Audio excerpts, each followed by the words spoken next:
Hey everybody, I'm Chuck, and this is my brother Mike, and we've been working our way through John, and today's the last chapter, chapter 21. I'm looking forward to it. But before we get started, Mike has the story this week. All right, so I'm going to take us back to our Germany days when I was maybe 5, and that would have made Chuck 9 or 10. And our folks had left us in the house. We lived on the economy in a little German village, and we were all alone in the house with I Chuck, know what's coming. the 10-year-old in charge. No, you probably don't. You reminded me of another one right there. Anyway, these German teenagers got one of those big stainless steel milk jugs and had drilled a little hole in it, and they had a rubber cap for it. So they put butane in there, put the cap on, and then put a lighter to this little hole, and you go boom. It was a big milk jug cannon, and it was loud. We didn't know what was going on. It sounded like somebody was beating on our front door. Mm. Chuck goes up to the door and he's going, "Please leave us alone. We're good boys." We're and then, it was not true. Yeah, I was gonna say, I've never been more terrified than that night, and I never told a bigger lie than that one. We're good boys, don't hurt us. We ended up going out the back window and running across the farmer's field to get away from whoever was at our front door. And then we peeked around and saw the guys what they were doing. It was a little bit embarrassing how unglued I had become. Nobody accused me of being a brave youth. So, yeah. Well, we probably had reason to fear somebody beating on our door when all the hijinks we were up to in that town. You think we had terrorized the villagers? They had every right to come beat down our door. So, all right, here we go with John 21. John 21, 1 through 14. After these things, Jesus manifested himself again to the disciples at the Sea of Tiberias. And he manifested himself in this way: Simon Peter and Thomas, called Didymus, and Nathanael of Cana in Galilee, and the sons of Zebedee, and two other of his disciples were together. Simon Peter said to them, "I'm going fishing." So they said to him, "We also will come with you." And they went out and got in the boat, and that night they caught nothing. But when the day was breaking, Jesus stood on the beach, yet the disciples did not know it was Jesus. So Jesus said to them, "Children, do you not have any, you do not have any fish, do you?" And they answered him, "No." And he said to them, "Cast the net on the right side of the boat, and you will find a catch." So they cast, and they were not able to haul it in because of the great number of fish. Therefore, that disciple whom Jesus loved said to Peter, "It is the Lord." So Peter, when he heard it was the Lord, put on his outer garment, for he was stripped for work, and threw himself into the sea.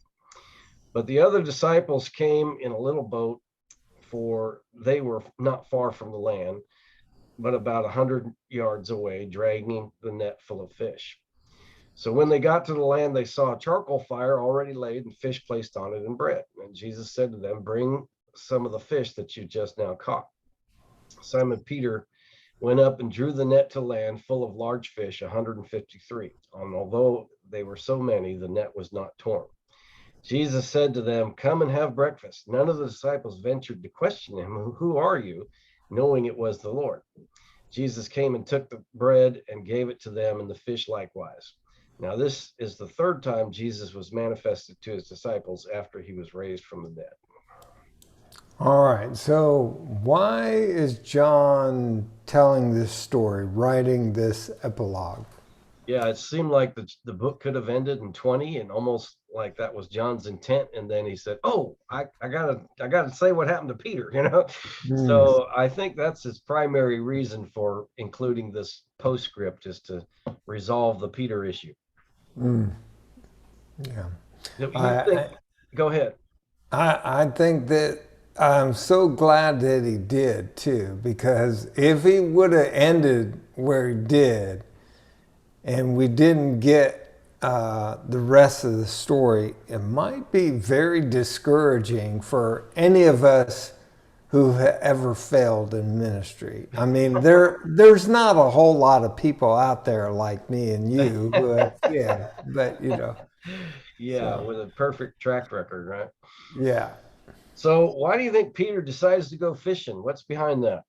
I think Peter is a normal guy, and he's feeling like a failure, and he's probably, now we're jumping in his head, which is a dangerous thing, but just based on what we've experienced, I would imagine Peter saying, well, I'm not a very good pastor, so Mm, I'll go back to my, civilian job. And I did so great at it.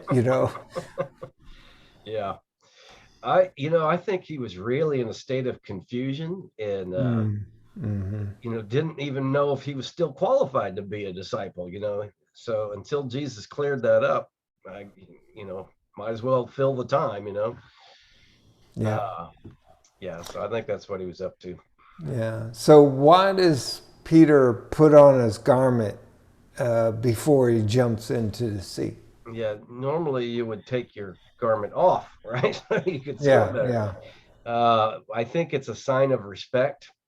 It's kind of like when the Lord came through the garden and was looking for Adam and Eve, and they had covered themselves with fig leaves. You don't want to show up before the Lord naked, because they were no longer naked and unashamed. They were naked and ashamed. So Yeah. I think it's out of respect for Jesus. Yeah. Well, it must have been hard swimming in full clothing, but everybody else is riding the boat in dragging fish. Not Peter. He's the rowdy, go for it, live on the edge guy. So he's going to get there, which is super admirable in a lot of ways. Yeah, So, yeah. So Jesus is waiting for him on the beach. Pretty touching scene, really. With already got a coal of fires going. When was the last time Jesus and Peter met over a coal of fire?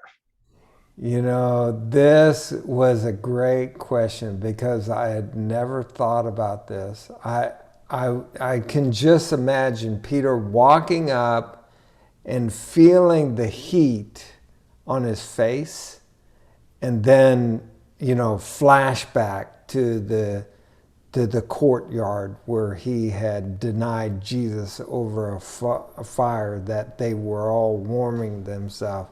So this situation is Jesus set this up perfectly, Mm-hmm. and we're going to see it play out that a lot of stuff had to be in the memories of Peter on his final denial. Yeah, So, yeah. Yeah, I had read that in the commentary. I thought that was a great observation. It's not my observation, but I thought it was yeah. a good one. So, what's the significance of Jesus serving them breakfast? I Which is found cool. it interesting that here Jesus in his glorified state. Now he's exalted. He's got his glorified body, and he's still serving them, just like when he washed their feet. In fact, there's a verse in Luke 12:37 says, "Blessed are those servants whom the master, when he comes, will find watching. Assuredly, I say to you, he will gird himself and have them sit down to eat, and he will come and serve them." So Mm, clearly, that servanthood and the servant mentality is eternally a part of Jesus' character. yeah, yeah. We're going to be talking to some leaders this evening, and we're going to talk about Peter's development as a leader. But this had to be one of so many crucial insights into how to lead spiritually. He had the perfect example in front of him, and he could draw 100 lessons from this scenario alone. Mm, So yeah. very cool. So, so was Jesus recognizable at this point? It seems like there's a little bit of ambiguity here. Yeah, well, and it's throughout. Mary Magdalene didn't recognize him until he said her name. The Yeah. disciples on the road to Emmaus didn't recognize him until he broke the bread. And here, John's kind of got an inkling that's the Lord, but and he's kind of puts this contrast. Nobody was asking, "Who are you?" because they knew it was the Lord. That tells you there must have been some question in their minds, but uh, I think they were ultimately sure that it was the Lord. Just it tells me he probably looked very much different in his glorified state. So there was some question, you know. Yeah, and I think back on the last time they saw him before the resurrection, and probably for some of the disciples, the way they described how he looked,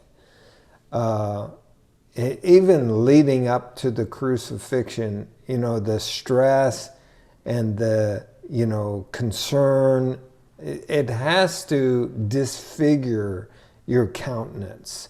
So the Jesus that they had seen and the Jesus that they're seeing now, full of joy, completely glorified, his countenance must have looked completely different as far as facial expressions Yeah, and things. yeah. So, Good observation. yeah. All right, let's continue on. Okay, And we'll we're look at gonna, 15 through 19. So when they had finished breakfast, Jesus said to Simon Peter, "Simon, son of John, do you love me more than these?" And he said to him, "Yes, Lord, you know that I love you." And he said to him, "Tend my lambs." He said to him a second time, "Simon, son of John, do you love me?" He said to him, "Yes, Lord, you know that I love you." And he said to him, "Shepherd my sheep." He said to him a third time, "Simon, son of John, do you love me?" And Peter was grieved that he said a third time, "Do you love me?" And he said to him, "Lord, you know all things. You know that I love you." Jesus said to him, "Tend my sheep. Truly, truly, I say to you that when you were younger, you used to gird yourself and walk wherever you wished. But when you grow old, you will stretch out your hands, and someone else will gird you and bring you where you do not wish to go." Now, this he said, signifying by what kind of death he would glorify God. And when he had spoken this, he said to him, "Follow me." all right, so he talks about, do you love me? And he's talking about these. What's these? Yeah, it's very unclear what these refers to. Do you love me more than these? There's three possibilities. Do you love me more than fish? That would be kind of a dumb question. uh, do you love me more than your friends? Uh, and the final is, is your love for me to a greater degree than your friends, right? And I think those are the last two possibilities, and are the two uh, probable possibilities. And Yeah. I think it's really the last one, because Peter had claimed before, "I will go with you to death," you know, and she always tried to be the out front, "I'm the loyal guy." And so he's asking him, "Do you love me more than these other guys do?" You know? Yeah. Yeah, and it makes perfect sense what you're saying, because these some of these guys were not together fishing in the beginning, and now they're together, you know. So it seems like even though there's been failure and disappointment, there's still a comradeship that's going on between the disciples. Yeah, So yeah. Now, the way that Peter, or that Jesus asked these questions, is there's a play on words here. And Jesus asked him twice, "Peter, do you agape me? Are you totally committed to me?" And twice Peter answered, "Well, Lord, I phileo you. I have a fond affection for you," right? So on the third time, Jesus asked him, "Do you phileo me?" And Peter answered again, "Yes, I phileo you." So what's going on there with that wordplay? this is a guess, and I've heard this talked about several times. This is Chuck Wood, okay? I think Peter, in typical Peter fashion, is trying to one up Jesus. Jesus is saying, "Man, do you have a working love for me? Would you do what I ask you to do?" And Peter's like, "Lord, I have from the very depths of my guts a love for you with all affection. Mm, mm. And then in the end, Jesus is like acknowledging that, okay, do you phileo me? At least that's the Chuckwood understanding. Yeah, So, I have a similar, but the opposite. I think that Peter had learned his lesson about overstating his level of commitment, right? And yeah. so when Jesus says, "Do you agape me? Are you totally committed?" The best he could do was, "I have a fond affection for you, Lord. That's all I got right now. I'm not going to put myself out there again." And he was being honest, And so Yeah. finally, Jesus said, "Okay, I'll take your phileo, and we'll go from there." All right. I have another view in my toolbox. That's good. That's good. All right. So, how is Peter's commissioning, feed my sheep, tend my lambs, in this section different from his commissioning in the past? Yeah, I also read this in commentary, and I thought it was a great observation. When Jesus first called Peter, he said, "Follow me, and I'll make you fishers of men." Mm. So he's called first to the fisher's hook, to use the fisher's hook. Here he's telling him, "Tend my lambs," to use the shepherd's crook. So the term "I'll do it by hook or crook" comes from this. So he's saying, "I Ah, want you to follow me, hook or crook." I thought that was really interesting. that's good. Yeah, I love the way that Peter, or not Peter, Jesus gives identity and purpose. He's constantly doing that. And he's turning fish into fishermen, sheep into shepherds, people into priests. And that's one of the things we've so lost the priesthood of the believer in modern Christianity. We've lost that not only does Jesus want to give you identity, but his purpose for you is you are a priest. You are a fisher of men. You are a shepherd of the flock. And whatever level that you can do that at, according to your gifting and calling, but it should result in ministry to other people. So, Yeah, I like that. Fish into fishermen, sheep into shepherds, people into priests. yeah. So we already answered this next question. So let me just talk about why Jesus would ask the question three times.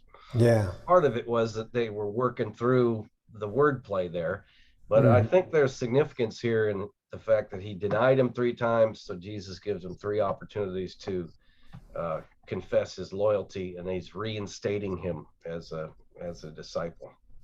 Yeah, I think that's super important. Uh, sometimes in the reconciliation process that we have with one another, we want to get away from the conflict so fast and leave it behind us that the person doesn't feel completely forgiven or reconciled to the relationship. It's still kind of in a dark corner. But here, the way Jesus does this, it's resolved. Yeah, It is done. that's He puts a dimple in the wood with the nail. You are forgiven. uh, So yeah. It's not like he's not being passive aggressive. He's not sweeping it under the rug, and he's calling it out. And I like that, totally resolving the issue. yeah, yeah, So at the end there, he predicts Peter's martyrdom, uh, and you wonder if Peter believed him this time because Jesus yeah, predicted Peter's actions before, right? yeah. Yeah, I think about actually Jesus had predicted Peter's future a few times, but one of the things I was recently reading in First Peter chapter 5 is Peter is telling his fellow elders, "Hey, watch out! Your enemy, the devil, is wandering about like a roaring lion, seeking someone to devour." And I was thinking, where did he get that? You know, Jesus telling them, "Hey, Satan has requested to sift you like wheat, Hmm. but I prayed for you."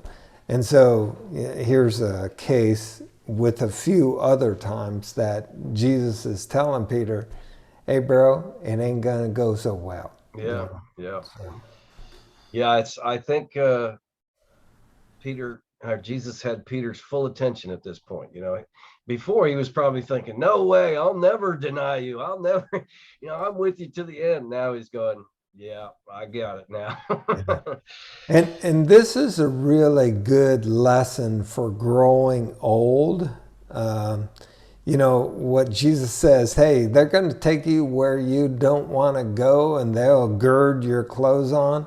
And all of us as young, strong men, "It'll never happen. I'll never wear Depends." Guess what?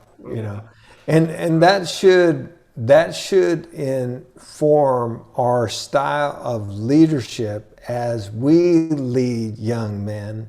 Will there be someone to take care of us when we're old and gray? You know, yeah, and will you lead in such a way that people want to take care of you?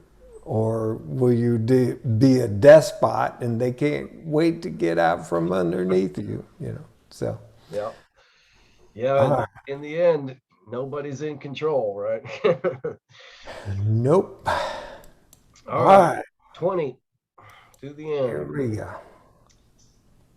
Peter, turning around, saw the disciple whom Jesus loved following them. That's John, the one who had leaned back on his bosom at the supper and said, "Lord, who is the one who betrays you?" So Peter, seeing him, said to Jesus, "Lord, what about this man?" Jesus said to him, "If I want him to remain until I come, what is that to you? You follow me." Therefore, this saying went out among the brethren that disciple would not die. Yet Jesus did not say he would not die, only, "If I want him to remain until I come, what is that to you?" This is the disciple who is testifying to these things and wrote these things, and we know that his testimony is true. And there are many other things which Jesus did, which, if they were written, I suppose that even the whole world could not contain the books uh, that would be written. All right. So, why is Peter asking about John? Well, that's a pretty grim prediction that he just got. And nobody wants to die alone. You Hmm. don't want to be the guy singled out. What's going to happen to these other guys? It's kind of a natural question. Um, and as I look at that, I think, I'm not sure John's fate was better than Peter's. He was the Yeah. last man standing, and he got old and was exiled and had to watch all of his friends die. And so uh, John had a rough go of it, I think. Yeah. Yeah. I think it's natural for, misery loves company. Hey, if I gotta get martyred, you know, let's join the party. How about that guy? Yeah, Eh, yeah.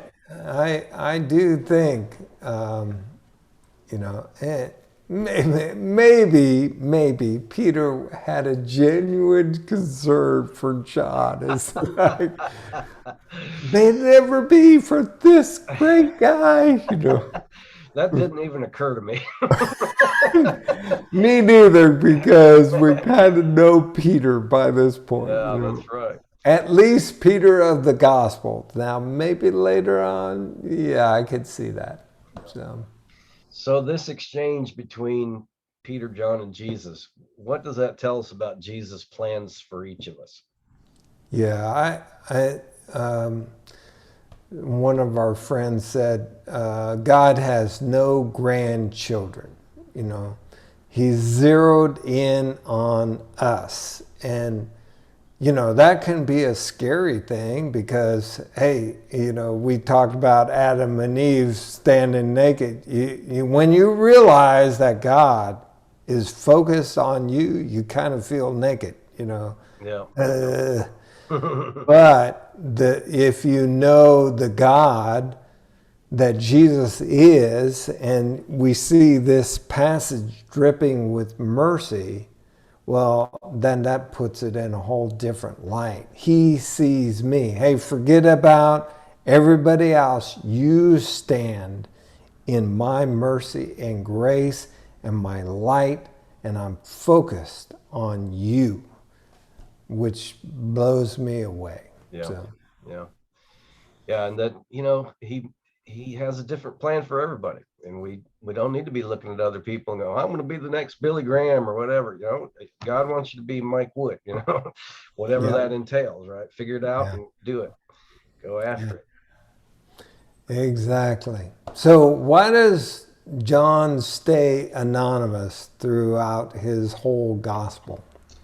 I think because of humility, and I think the apostles probably had to work very hard at being humble, Mm, uh, because they were special men who did special things, and it would have been very easy for them to receive worship. In fact, Paul one time had to tell people, "Don't worship me." So yeah, I yeah, think John is really working overtime at trying to keep his name out of it. It's about Jesus.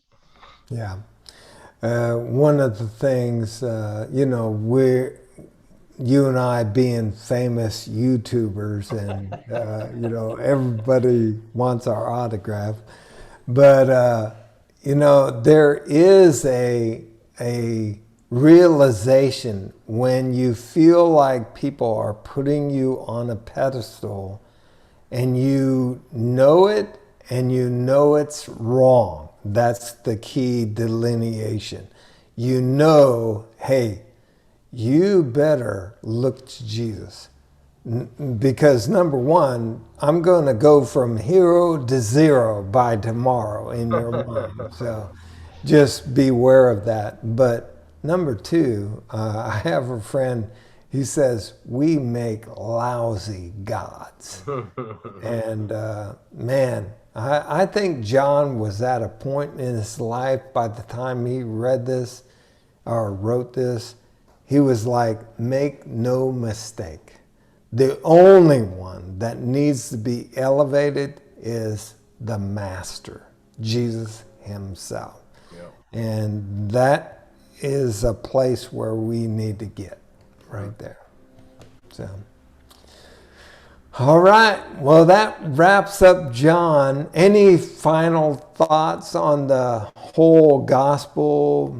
Maybe how it makes you feel? What were your big takeaways? Well, I think it's what he writes there at the end that, this isn't everything about Jesus. The Mm, whole world couldn't contain all the books. He makes it clear that he chose these signs and these sayings and arranged them for effect, right? This is yeah. my telling of the gospel, which I think is important because people get bent out of shape about the differences between the gospels. Well, yes, they're different because they were written by different people for different purposes and with different emphases. So Yeah. that's a great statement that John makes at the end. That Yeah. And I think about, we have the synoptics, Matthew, Mark, Luke. They're pretty similar. I mean, 90%, well, maybe 80%. But they're the similar story, and John just gives us a whole different view into Jesus's life and ministry. And I'm so glad he didn't say, "Okay, where's the Gospel of Mark?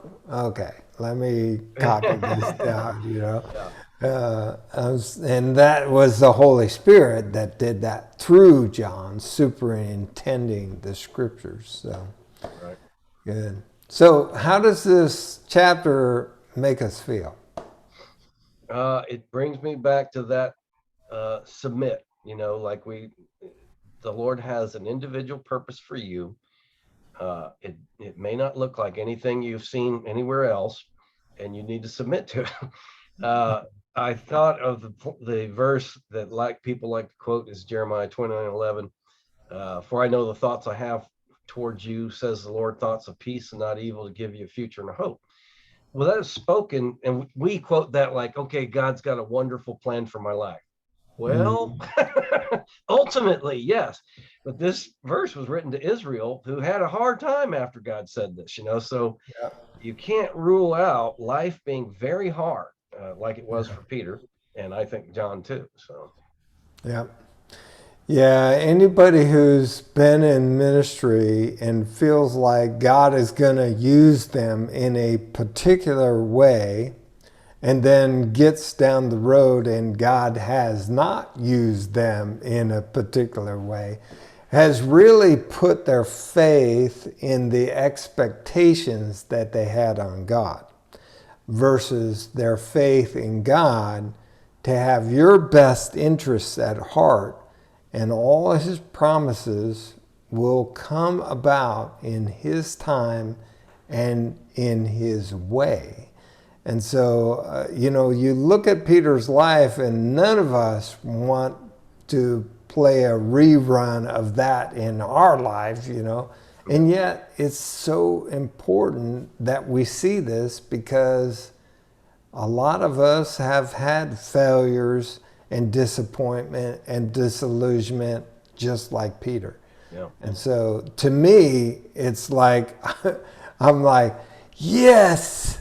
But on the other hand, I'm like, oh, that stinks, Yep. So it's. Well, I had to work through that, Yeah. managing my expectations, because I did come to a point where I was really disappointed with what God had done with my life. I thought Mm-hmm. I'd have bigger churches and write more books and be more famous and all that. I mean, I'm just being honest. And I really have to come to the point where I go, hey, your life is on track with what the Lord wants of you. Yeah. Yeah. Yep. And man, praise God. Uh, I was listening, we're pontificating now as old guys. I was listening to a guy talking about the kingdom, and he said the kingdom is a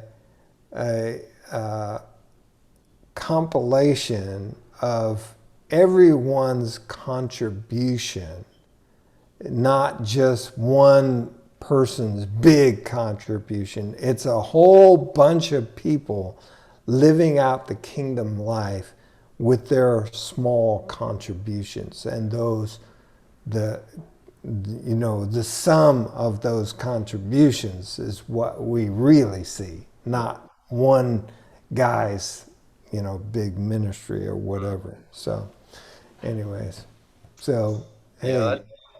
that's I think that's what most men have to get over.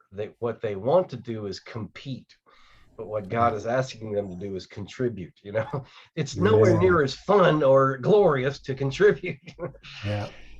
Yeah. Deb's brother uh, talks about 1 Corinthians 3, where it says your works are going to be tested by fire, and wood, hay, and stubble is going to be burned up. And he says, so on the day of judgment, we're going to say, hey, my pile of ashes is bigger than your pile of ashes. you know, so yeah, we like to compete. So what are we going to do? Well, for me, it goes back to that: be satisfied with what God has for you, and Yeah. and by the way, continue to do what He's called me to do until I can't do it anymore. Yep. And then you get to do something else, Like I'm thinking, until you lose your mind, you can pray, you Yep. know. Yeah. And prayer is the most important thing I do all day. So, yeah, I think my application from this is just continue to remind spiritual leaders. Number one, be humble, serve. Look at Peter. You know, this guy is a great case study. You're going to be just like him, okay, in some way or another. But, you know, hang on, because Jesus does have a plan for your life, and whatever he chooses is what will glorify him the most. So make your contribution. Yeah. I feel like we're preaching. All right, so we move on to Romans after this, and I feel good that we've got an entire video commentary on John on YouTube. So hopefully Yep. it'll be a good resource for folks. Yeah. Now our grandkids, what does that old guy have to say about Jesus? And there it is, you know. So, all right. We love you. God bless you. And until we get to Romans, keep following Jesus. Oh, follow Jesus after we get to Romans too. Yeah, yeah, yeah. All right. Bye.